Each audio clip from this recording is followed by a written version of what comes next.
Hello dear students, welcome to my YouTube channel Physics Photon. This is my first video in which I uploaded all the video solutions of previous year NEET exam 2019, which are in a series of videos. So please watch all the videos serially for the complete solution. This will be very helpful for your upcoming NEET exam, and also all the best to all of you for your upcoming NEET exam.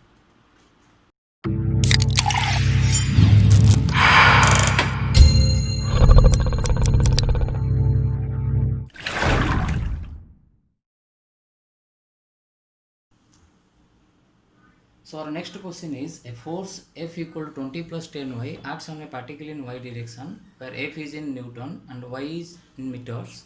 What done by this force to move the particle from y equal to 0 to y equal to 1 is dash.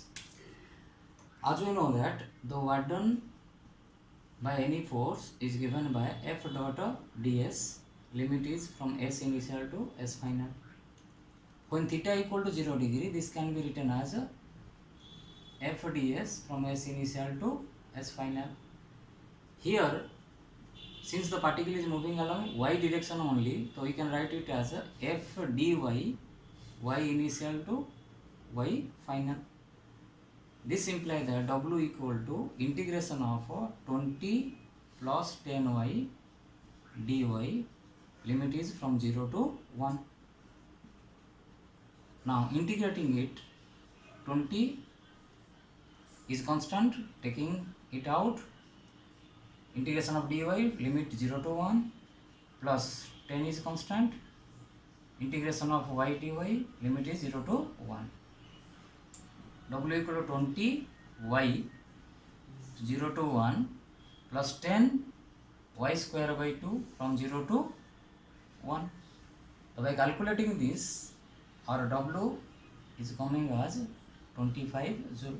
Hence our answer is option C. So our next question is, pick the wrong answer in context with the rainbow. Option A is, when the light ray undergoes two internal reflections in a water drop, a secondary rainbow is formed, which is correct. Because secondary rainbow is formed due to two internal reflections in the water drop. Option B, the order of colors is reversed in the secondary rainbow. Primary rainbow and secondary rainbow has the reversed order of colors. Option C, an observer can see a rainbow when his front is towards the sun. This is wrong. Option C, because we can see the rainbow when our back is towards the sun, not our front is towards sun. Hence, this answer is option C, which is the wrong statement. Our next question is, a cylindrical conductor of radius r is carrying a constant current. The plot of the magnitude of the magnetic field B with the distance d from the center of the conductor is correctly represented by which graph? A, B, C, D. When there is a cylindrical conductor carrying a current, so this is the axis of the cylinder, this is the radius capital R, d is the distance from the axis of the cylinder. When d is less than r, that means the point is inside. When d equal to r, the point is on the surface. When d greater than r, the point is outside. As you know that the magnetic field B is equal to mu 0 I d divided by 2 pi r square when d is less than or equal to r by radius and b equal to mu 0 I divided by 2 pi d when d is greater than r. So from the above relation, when d less than or equal to r, b is directly proportional to d. For outside, b is inversely proportional to d. So you can write it as b inside is directly proportional to d and b outside is inversely proportional to d. So by studying the graph, the option C, this is a directly proportional graph. D directly proportionally. As D increases, B increases up to a certain value, that is up to the surface. After the surface, when D greater than R, it again decreases because it is inversely proportional to D. Hence our answer is option C.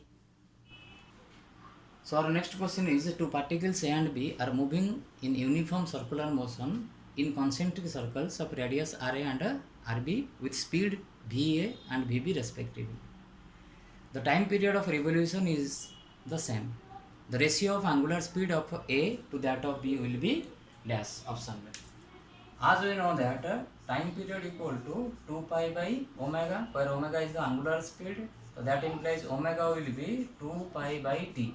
Since both the particle A and B has the same time period, so that their angular speed will be same as 2 pi by t.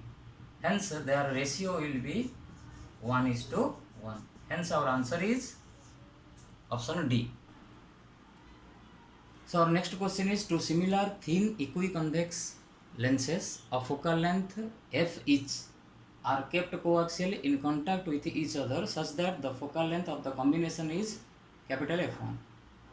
When the space between the lenses is filled with glycerin whose mu is equal to 1.5, then the equivalent focal length is capital F2. Then what is the ratio of F1 is to F2? When two convex lenses are placed coaxially, both are made up of glass having mu 1.5 each. From the combination of lens formula, 1 by F1 equal to 1 by small f1 plus 1 by small f2. Since according to question both lenses have same focal length, so we can write it as 1 by f plus 1 by f, which is equal to 2 by f. This implies that f1 equal to f by 2. In the second case, this space between the lenses is filled up by glycerin. This is glass 1.5, this is glass 1.5. According to question, glycerin also has a 1.5 refractive index. In this case, the combination of lens formula will be 1 by f for this lens, concave lens, so convex lens, plus 1 by f for this convex lens, plus 1 by minus f because they have a same refractive index for the concave shaped glycerin. This gets cancelled. This implies that f2 equal to small f. So the ratio of f1 by f2 equal to small f by 2 by f, which is 1:2. Hence our answer is option B, 1.